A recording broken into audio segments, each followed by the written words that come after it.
शिक्षा नीति जो 40 वर्षों से चल रही है, हम लोग पिछले 23 दिनों से हड़ताल पे रहे, 11 दिनों से हम लोग भूख हड़ताल पे रहे और अब सरकार के आश्वासन के बाद अपने परिणाम की प्रतीक्षा में इस दुर्गा पूजा के नवरात्र में पटना में बैठे हुए हैं। दान नहीं वेतनमान के नारे के साथ देखिए वेतन रहित शिक्षकों का आज महाजुटान हुआ है। कोई भी व्यक्ति, यहाँ तक कि नेता लोग भी पूरा 5 साल तक काम करते हैं, उसके बाद चुनाव में जाते हैं, चुनाव की प्रक्रिया में शामिल होते हैं और काउंटिंग के समय उनका भी जो है नज़रें इस बात पर रहती है कि रिजल्ट क्या हो रहा है। इस सरकार से हमें पूर्ण आशा और विश्वास है कि हम लोगों के साथ न्याय करेगी और जो हम लोगों की मांग है कि अनुदान के बदले एक निश्चित वेतनमान देने के लिए वो सरकार लागू करेगी।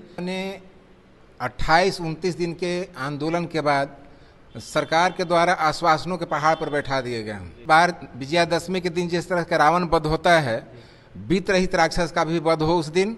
अनुदान नहीं वेतनमान के नारे के साथ देखिए वेतन रहित शिक्षकों का आज महाजुटान हुआ है, जहां पटना के ठाकुर प्रसाद कम्युनिटी हॉल में इस वक्त मेरी मौजूदगी है, जहां पर वेतन रहित शिक्षक देखिए एकजुट हुए हैं। जहां बीते दिनों देखिए मुख्यमंत्री नीतीश कुमार ने कहा जा रहा है कि सम्राट चौधरी को तमाम अनेक दिशा निर्देश दिए हैं, जहां कहा गया है कि जिस तरीके से वेतन रहित शिक्षकों की मांगे जाए इसको लेकर कहीं ना कहीं जल्द से जल्द निराकरण निकलेगा। जिसके बाद शिक्षक जनप्रतिनिधियों के द्वारा भी आश्वस्त किया गया इन शिक्षकों को। बड़ा सवाल है, नवरात्र का महीना चल रहा है और ऐसे में नवरात्र के महीने में क्या इन शिक्षकों की मांगों को पूरा किया जाएगा। अनुदान नहीं वेतनमान के नारे के साथ देखिए फिर से शिक्षक एकजुट हुए, जुड़ेंगे, बात करेंगे। क्या कहेंगे सर, लगातार आंदोलन अब जाकर कहीं ना कहीं कुछ ही समय बचा है, कहा जा रहा है, आश्वासन लगातार आप लोगों को मिल रहा है, क्या कहेंगे? सर, हम लोग शिक्षक हैं और आपके माध्यम से बताना चाहते हैं कि कोई भी व्यक्ति, यहाँ तक कि नेता लोग भी पूरा 5 साल तक काम करते हैं, उसके बाद चुनाव में जाते हैं, चुनाव की प्रक्रिया में शामिल होते हैं और काउंटिंग के समय उनका भी जो है नज़रें इस बात पर रहती है कि रिजल्ट क्या हो रहा है। हम लोग भी वित्त रहित शिक्षा नीति जो 40 वर्षों से चल रही है, हम लोग पिछले 23 दिनों से हड़ताल पे रहे, 11 दिनों से हम लोग भूख हड़ताल पे रहे और अब सरकार के आश्वासन के बाद अपने परिणाम की प्रतीक्षा में इस दुर्गा पूजा के नवरात्र में पटना में बैठे हुए हैं। हम इंतजार में हैं कि सरकार हमारे लिए कौन सा रिजल्ट लेके आती है। ये महाजुटान हुआ है, आखिरकार क्यों तमाम अनेक साथियों के साथ आप लोग एकजुट हुए? देखिए, शारदीय नवरात्र का समय चल रहा है, माता दुर्गा की हम लोग उपासना करते हैं और इस समय आस्था और विश्वास का ये महापर्व है। उसी आस्था और विश्वास के साथ आपके चैनल के माध्यम से हम तमाम प्रदेशवासियों और सरकार को ये बताना चाहते हैं कि इस सरकार से हमें पूर्ण आशा और विश्वास है कि हम लोगों के साथ न्याय करेगी। सरकार हम लोगों के साथ न्याय करेगी और जो हम लोगों की मांग है कि अनुदान के बदले एक निश्चित वेतनमान देने के लिए वो सरकार लागू करेगी। इसी आशा और विश्वास के साथ एक बार बैठक करने के लिए हम लोग यहाँ जुटे हुए हैं और सरकार से यह पूर्ण विश्वास है, सरकार से हम लोगों को आशा है कि हम लोगों की मांग को ज़रूर सुनी जाएगी और इसी चुनाव आचार संहिता से पहले इसका कोई ना कोई परिणाम आएगा। आज क्या सरकार से लगा के बैठे हैं आप? हम अपने 28-29 दिन के आंदोलन के बाद सरकार के द्वारा आश्वासनों के पहाड़ पर बैठा दिए गए हैं और हम चाहते हैं कि इस बार विजयादशमी के दिन जिस तरह का रावण वध होता है, बीत रहित राक्षस का भी वध हो उस दिन और हम लोग भी बाकी अन्य लोगों की तरह खुशी मनाएं। सरकार की ओर आशा भरी नज़रों से हम देख रहे हैं। अगर सरकार हमारी आशा पर खरे नहीं उतरती है तो हम यह तय करेंगे और सोचेंगे कि हम चुनाव में किस तरह का बर्ताव करें, किस तरीके का बर्ताव करेंगे, ये तय होगा अगर सरकार नहीं सुनती है। सरकार अगर हमारे पक्ष में फैसला नहीं देती है, हम लोग को शिक्षक का सम्मान वापस नहीं देती है, तो निश्चित रूप से हम लोग चुनाव में क्या प्रभाव डाल सकते हैं इस पर विचार करेंगे। मुख्यमंत्री नीतीश कुमार लगातार लोगों की बातों को सुनते हैं, निराकरण निकालते हैं, तमाम अनेक शिक्षकों का मसला हल हो गया, आखिरकार आप लोगों का इतना क्यों समय लगा रहे हैं? देखिए, मैं आपको बता दूं कि हम लोग आज समीक्षा के लिए बैठे हैं।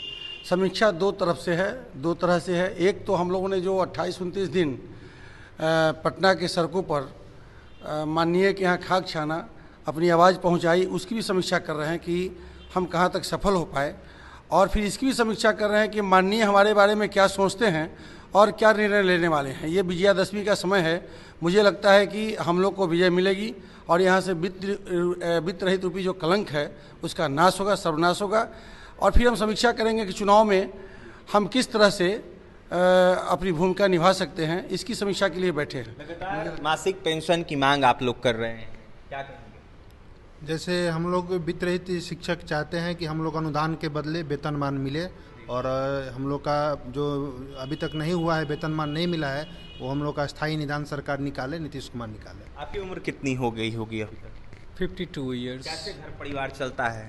सर ये तो बता नहीं सकता हूँ ऑन कैमरा, लेकिन जो विकट स्थिति है उसका जीता जागता उदाहरण यहाँ 28 दिनों तक लोगों ने धूल फाँका है, वो उसका एक उदाहरण था सर। काफ़ी कठिनाइयों का सामना करना पड़ता होगा आप लोगों को। जी सर। चलिए, क्या कहिएगा सरकार से? सरकार से तो हम लोग पूर्ण आशा पर बैठे हैं कि जो हम लोग को आश्वासन मिला है, सरकार सहानुभूतिपूर्वक उन आश्वासनों को पूरा करेगी, और पूर्ण विश्वास है कि इस नवरात्र में हम लोग की मांगें पूरी होंगी, और यदि ऐसा कुछ नहीं होता है तो फिर आगे की रणनीति बनाएंगे कि हम लोग क्या करें। ये वित्त के जो वित्त रहित शिक्षक हैं आप लोग, अनुदान के पैसे से कितना कठिनाई होता होगा घर चलाने में? अनुदान का पैसा ऐसा है जैसे सूखी ज़मीन पे कोई पानी के बूंद गिरते हों, कि वो पानी के बूंद से ज़मीन भी जो है नरम नहीं हो सकती है, वैसा हमारी स्थिति हो जाती है। हम लोग आर्थिक एतबार से इतना कर्ज में डूब जाते हैं कि जब पैसा आता है तो कहाँ जाता है वो पता भी नहीं चलता है। आगे की हम अपनी ज़िंदगी गुजारने और कुछ काम करने के बारे में सोच भी नहीं सकते हैं, और हमारा तो अभी 7-8 साल से ऐसे भी जो है हमारा जो है अनुदान मिला नहीं है। देखिए, 7-8 साल से इन शिक्षकों का अनुदान नहीं मिला है, बड़ा सवाल है। ये शिक्षक काफी परेशान हैं, और देखिए महाजुटान हुआ इनका, सालों सालों से इंतजार कर रहे हैं और लगातार न्याय की आस लगाए बैठे हैं। क्या कहिएगा, वेतनमान की लगातार मांग जारी है आप लोग? देखिए, अनुदान नहीं वेतनमान फोरम के तत्वाधान में जो लगातार 28 अगस्त से आंदोलन चल रहा है, और उस आंदोलन का जो परिणाम आने वाला है वो सुखद होगा, ऐसा हम लोग उम्मीद लेके बैठे हैं। बावजूद हम नीतीश कुमार जी से यही कहना चाहेंगे कि अपने न्याय की विकास यात्रा में वित्तरहित कर्मियों को शामिल करें, अन्यथा की स्थिति में हम लोग वोटर ही नहीं हैं, वोटर मोटिवेटर भी हैं। इससे ज़्यादा नहीं कहेंगे। मैं सारण से अरविंद कुमार गिरी। अगर मांग पूरी नहीं होती तो ईंट से ईंट बजा देंगे आप लोग? मांग ऐसे तो मांग पूरी हो जानी चाहिए, पूर्ण विश्वास है। अगर मांग पूरी नहीं होते हैं तो इस पर हम लोग विचार करेंगे क्या करना है। रणनीति बनाई है आप लोगों ने आखिरकार इस बैठक में? देखिए, आज है तारीख 29, कल है तारीख 30, और वेतनमान कर दे नीतीश, नहीं तो चुनाव में हम लोग निकाल देंगे अपन खीस। अपना खीस निकाल दीजिएगा? बिल्कुल, क्योंकि हम लोग साल भर के भरोसे कोई स्कूल वाला हमारे बच्चों को नहीं पढ़ाएगा, साल भर के भरोसे कोई राशन वाला हमको राशन नहीं देगा, साल भर के भरोसे कोई डॉक्टर मेरा बच्चे का इलाज मेरा नहीं करेगा। कितने 400-500 लोग मर गए, हमारे भाई बहन सभी लोग मर गए इलाज के अभाव में, और आज हम लोग इलाज के अभाव हम ही लोग मर जाएंगे तो हमारे बाल बच्चा को कौन पोसेगा? तो नीतीश कुमार जी आपको 8 में अनुदान दिए, हम लोग चरवाहा बने हुए थे पूर्व की सरकार में, आप अनुदान दे करके हमको भिखारी बना दिए। अनुदान आते हुए भी हम लोग भीख मांगने को मजबूर हैं। इस भीख रूपी अनुदान को वेतनमान में कन्वर्ट कीजिए और मासिक वेतन दे करके हम लोग को जिंदा कीजिए। सरकार को क्या कहिएगा? जैसा कि हमको मालूम है कि मुख्यमंत्री जी माथा पर जो है हाथ रख करके बैठे हुए हैं कि कहाँ से हम 2008 में इन लोग को अनुदान दे दिया। इससे अच्छा था कि उसी टाइम में सरकारीकरण कर देते।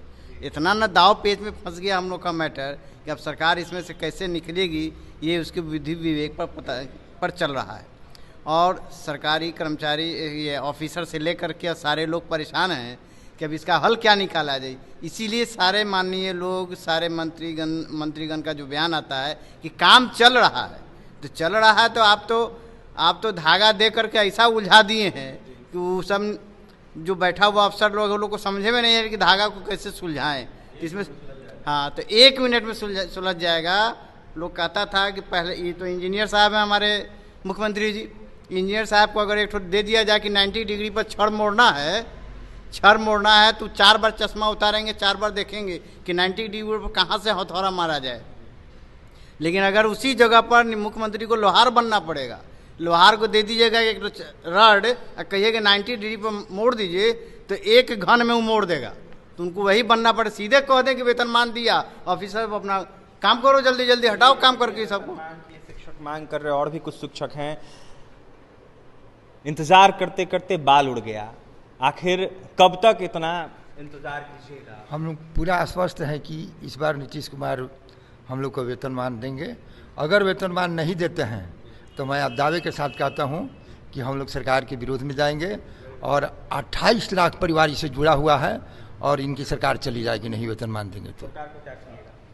सरकार को यही कहना है कि हम लोग माता रानी की आराधना जब 9 दिन करते हैं तो माता रानी खुश हो जाती है, लेकिन हम लोगों ने 23 दिन का आंदोलन किया, 11 दिन भूख हड़ताल पर रहे, फिर भी अभी तक हम लोग टकटकी लगाए हुए हैं माननीय के तरफ से कि कुछ परिणाम हम लोगों के फेवर में आए। हम आशा यही करते हैं कि जिस तरह से दशहरा के दिन रावण का वध हुआ था राक्षस का, उसी तरह से बिहार से बीत रही शिक्षा नीति के कलंक को माननीय मुख्यमंत्री धो दे और हम लोग को वेतनमान दे करके और हम लोग के घर में भी खुशियाँ ला दे। यही आशा और विश्वास के साथ आज हम लोग बैठे हैं और इसकी समीक्षा कर रहे हैं। दिवंगत वित्त रहित कर्मियों के परिजनों को 10 लाख का मुआवजा की भी मांग हो रही है, क्या कहेंगे? मुआवजा देने की मांग कर रहे हैं।